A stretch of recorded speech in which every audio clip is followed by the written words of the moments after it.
माननीय सदस्य सुदेश कुमार महतो जी। महोदय, नई सरकार के जो वर्तमान प्रस्ताव के खिलाफ में बोलने के लिए खड़ा हूं। अध्यक्ष महोदय, आज सबसे पहले परिस्थिति चाहे जो कुछ भी हो, मैं अपने झारखंड आंदोलनकारी नेता जिन्हें मुख्यमंत्री की शपथ दिलाई गई है, मैं आदरणीय बड़े भाई चंपई सोरेन जी का मुख्यमंत्री बनने पर मैं उनको शुभकामना देता हूं। मैं व्यक्तिगत रूप से मेरी हमदर्दी वर्तमान जो घटना घटी, जो परिस्थितियां पैदा हुई, उस परिस्थिति में भी हेमंत जी के प्रति व्यक्तिगत मेरी संवेदना है। लेकिन इससे भी ऊपर जिस दायित्व के साथ आज हम आपके समक्ष इस सदन में खड़े हैं, वो मेरा बड़ा दायित्व है। भावनात्मक रूप से काफी बातें हुई, अपना पक्ष रखा गया, दलीलें अभी होनी ये चाहिए थी कि केवल वर्तमान परिस्थिति पर चर्चा होती तो अच्छा रहता। परिस्थिति क्यों आई, परिस्थिति के कारण को कभी कभी सामाजिक रूप से, कभी कभी धार्मिक रूप से जोड़ के देखना, मैं इस रूप से मैं न सोचता हूं, न मेरा कोई इस तरह से मेरा बयान सामने रहता है। लेकिन आज मुझे इस बात की लेकर थोड़ी चिंता है कि जिस प्रदेश, जिस जगह पर, जिस क्षेत्र का हम लोग नेतृत्व कर रहे हैं, इसका इतिहास को मैंने 3 पार्ट अलग अलग करके देखा। एक पार्ट स्वर्णिम पार्ट हमारा, जो हमारा इतिहास है, देश आजादी से पहले अंग्रेजों के समय जिस रूप से हमारे इस धरती पुत्रों ने लड़ा, जिस रूप से यहाँ के जल, जंगल, जमीन और अस्मिता की सुरक्षा के लिए, वो स्वर्णिम काल था जहां लीडर आए जिनको आज तक वर्तमान समय तक उदाहरण मान के राजनीति में चर्चा हो रही है। एक पार्ट उसके बाद जब आजाद भारत में हुआ तो इस झारखंड के इस खंड को और यहाँ की प्राकृतिक संपदाओं पर चर्चा शुरू हो गई कि भाई वहां एक ऐसा क्षेत्र है जिसकी संपदा को अगर सही उपयोग किया जाए तो एक बेहतर झारखंड के उस खंड के लोगों के जीवन स्तर को सजाया जा सकता है।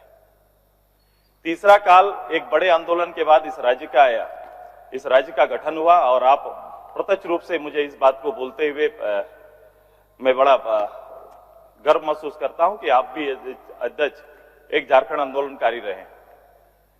तो आंदोलनकारी के बाद जब एक राज्य प्रदेश आता है और प्रदेश के बाद की जो हिस्ट्री बनती है, उसके बाद का जो इतिहास अभी बना है, वो इतिहास कई कांडों के लिए जाना जाता है। कई इस तरह से अलग अलग अपराध, अलग अलग भ्रष्टाचार के रूप में इस प्रदेश की गिनती श्रेणी में आकर खड़ी हो गई है। ये इस पर सबको मंथन और विचार करना होगा। हम कोई इस राज्य की तरक्की जैसे कोई विषय या फिर कुछ ऐसे विषयों पर चर्चा नहीं कर रहे हैं।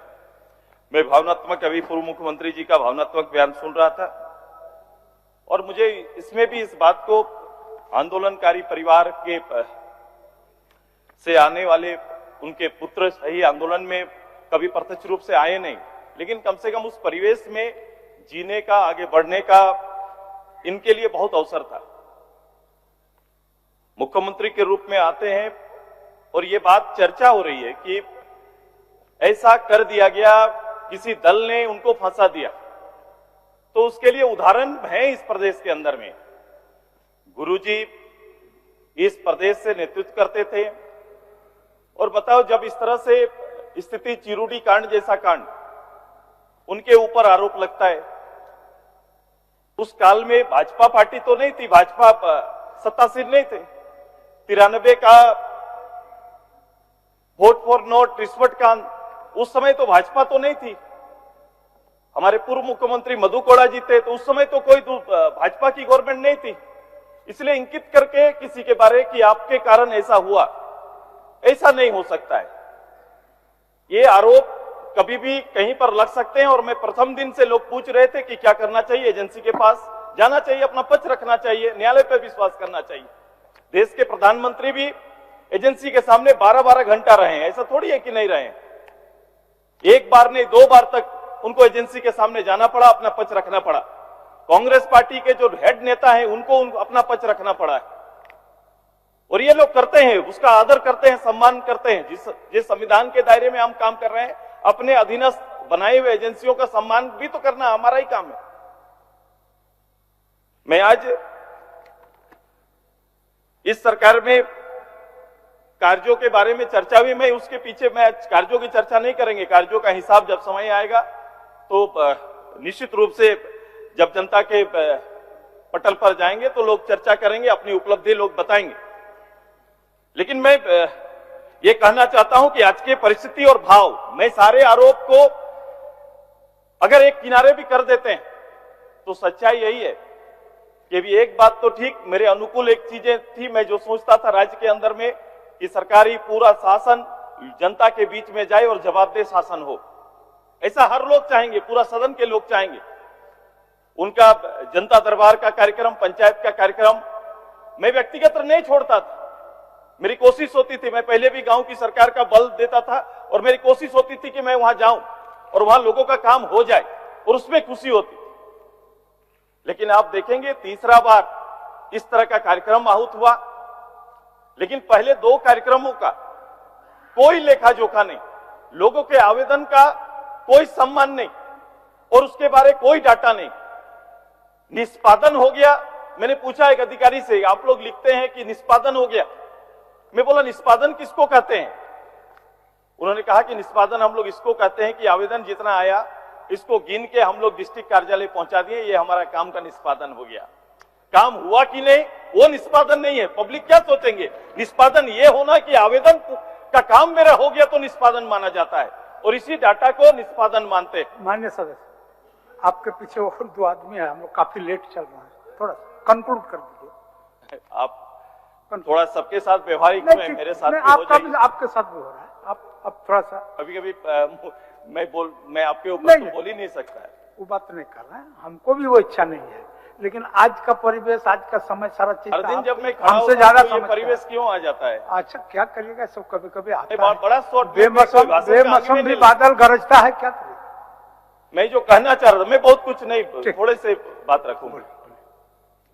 वो 2 बार के आवेदन का निष्पादन नहीं हुआ, तीसरी बार भी गए तो आवेदन भरने गए। हो सकता है मैं पेंशन पर बात जो किए हैं वो उसका रिजल्ट मिलेगा, जो काम किए हैं वो आएगा, उसका परिणाम रहेंगे आपके। 1 मिनट सुदेश जी, 1 मिनट बोलिए, क्या बोलना चाहते हैं?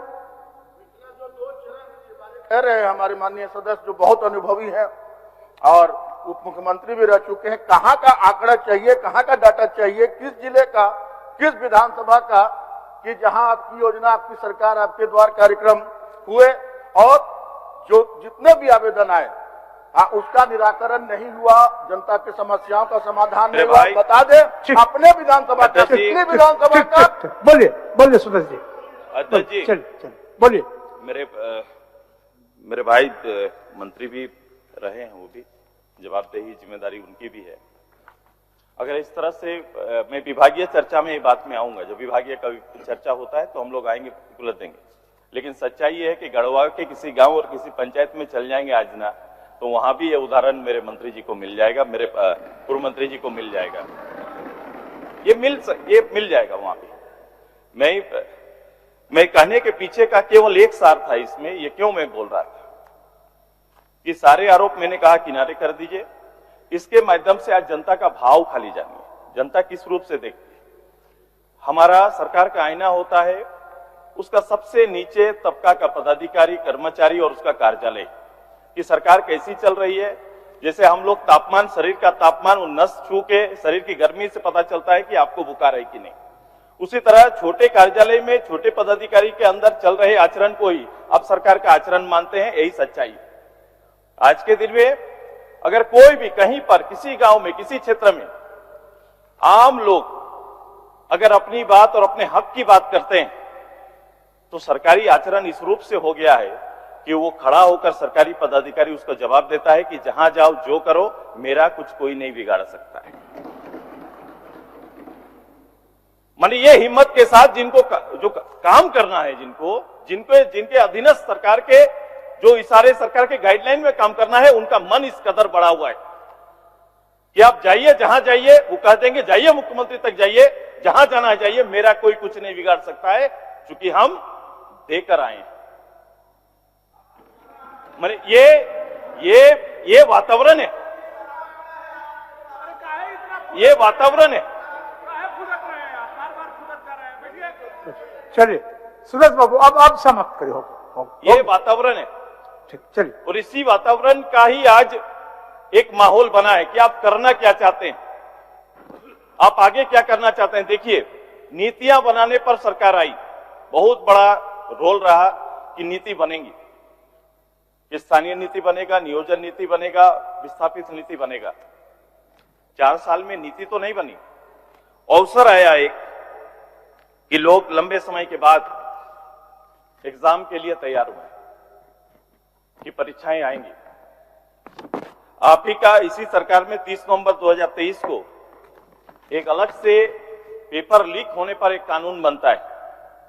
आप कानून बनाते हैं कि भाई पेपर लीक हुआ तो उम्र कैद, नहीं तो 10 करोड़ रुपया तक का जुर्माना लेंगे। कोई परीक्षार्थी गलत करेगा तो कदाचार करते हुए पकड़ा जाएगा, उसके लिए भी सजा तय की है। लोगों ने इसका विरोध किया था। मैं इस पूरे आपके माध्यम से पूरे सदन से को ध्यान आकृष्ट करना चाहता हूं कि आप ही का बनाया हुआ नियम, कि इसमें कहा गया कि पेपर लीक होने और नकल से जुड़े मामलों पर बगैर प्रारंभिक जांच के एफआईआर और गिरफ्तार करने का प्रावधान किया गया है। अब बताइए, ये न्यूज कब आया और आज कितना दिन बीत गया?